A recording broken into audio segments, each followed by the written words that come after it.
Siang-siang begini emang paling enak berendam ya bos, kayak hewan-hewan lucu ini. Ada yang udah tahu belum ini hewan apa? Hayo. Ini namanya bebek Mandarin bos, yang harga sepasangnya bisa setara motor bebek. Wadidaw. Yuk kita tanya sama empunya hewan warna-warni ini bos. Gimana sih caranya punya hobi yang sejalan sama bisnis? Biar senangnya dapet, cuannya dapet juga bos. Hihi. Bos mau tahu cara ngembangin hobi jadi cuan? Tetap di Cuan Bos.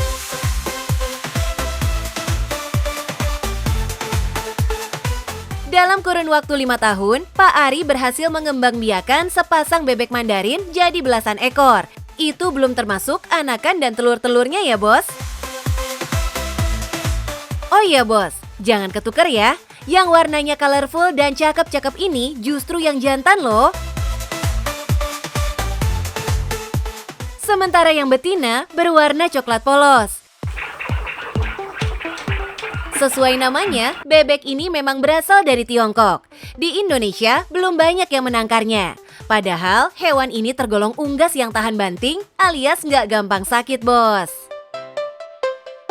Bebek Mandarin itu kalau saya senangnya itu dia lebih tahan malahan.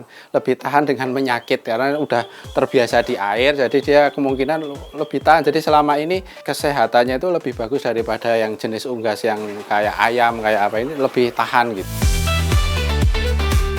Usia produktif bebek Mandarin sejak usia 10 atau 12 bulan bos. Sekali bertelur bisa menghasilkan 6-12 telur. Dagdikduknya mbak, ketika wes nelor, wes udah ada embrio, udah nitik tapi mati lah itu. Yang bikin deg-degan di situ. Sarserdik dagdikduknya di bebek itu seperti itu, benar-benar penuh tantangan mbak, beneran. Tapi ya patut dicoba untuk para penghobi yang lain karena emang ketika ada tantangan biasanya para penghobi itu akan tertarik gitu, akan penasaran gitu. Bebek Mandarin termasuk hewan yang sensitif bos. Sehingga Pak Ari sengaja membuat kandang dan kolamnya semi terbuka dengan tambahan beberapa unggas lain untuk menambah nuansa alam. Kalau si bebek happy, produktivitas bisa makin optimal bos. Hihihi. Eits, tapi ada satu hal nih yang perlu diingat. Telur bebek Mandarin itu seperti ini. Jadi kadang untuk memegang telur itu harus sangat hati-hati karena bebek Mandarin ini ketika bertelur itu sangat sensitif. Ketika kita sembarangan, dalam artian asal megang-megang telur gitu, nanti bebeknya ini nggak mau ngerami lagi. Kadang kalau dia stres itu telurnya ini malah dipatuk. Bukan hanya itu aja bos, setiap indukannya harus punya sarang yang berbeda untuk bertelur.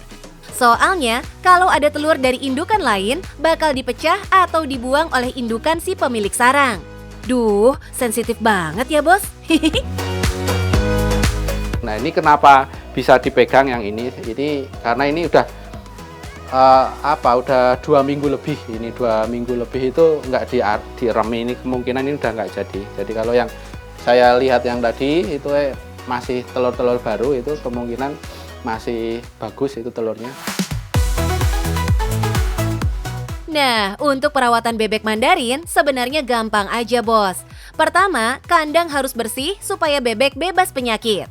Kedua, pemberian pakan yang proporsional. Selain pelet, harus ada sumber protein tinggi seperti maggot dan pakan hijauan seperti kangkung atau sawi yang disukai bebek. Ngomongin soal harga, biasanya semakin tinggi tingkat kesulitan dalam penangkaran hewan, maka harganya cenderung stabil. Atau malah bisa jadi makin mahal bos. Artinya, cuannya pasti oke banget bos. Kalau harga sepasang maksudnya yang udah full warna gini biasanya 12-an mbak, ringnya 12-an. Cuman kalau anakan itu sekitar 8 jutaan mbak. Kalau mau menangkarkan bebek Mandarin, kalian bisa mulai dari sepasang indukan dewasa. Atau kalau budgetnya ngepas, juga bisa dari sepasang anakan dulu bos, sekitar usia 2-3 bulanan. Oh iya, banyak pembeli bebek Mandarin yang berasal dari Jakarta, Jawa Timur, dan beberapa kota di Pulau Jawa. Biasanya mereka nego-nego harga dulu, baru deh disamperin buat bawa pulang bebek mandarinnya. Kalau bebek ini masalahnya ini Mbak, musiman Mbak. Jadi nggak bisa setiap bulan ada omset. Jadi omset ini musiman dan ketika pas ada anakannya. Kalau nggak ada anakannya ya nggak ada omset karena indukan ini nggak saya jual. Lucuan banget untuk sepasang gitu. Untuk sepasang itu terakhir itu 16 Mbak. Bebek mandarinnya bisa laku terjual semahal itu setelah Pak Ari berhasil menangkarnya. Sebelumnya, Pak Ari sudah berkecimpung di dunia unggas dengan memelihara ayam hutan, pheasant, dan merak sejak 2019. Baru di awal 2024, Doi tertarik menangkar bebek mandarin karena bentuknya yang lucu dan mirip boneka. Meski bebek-bebek ini sudah dalam penangkaran sejak telur, namun bukan berarti minim resiko hilang ya bos. Ketika udah lepas itu udah nggak mau balik, padahal ini saya melihara juga dari kecil sampai dewasa di sini terus. Tapi kalau udah lepas keluar sangkar itu udah langsung pergi aja, nggak mau balik lagi. Gimana bos? Tertarik punya bisnis ternak bebek mandarin? Kata Pak Ari, peluang cuannya lumayan loh bos.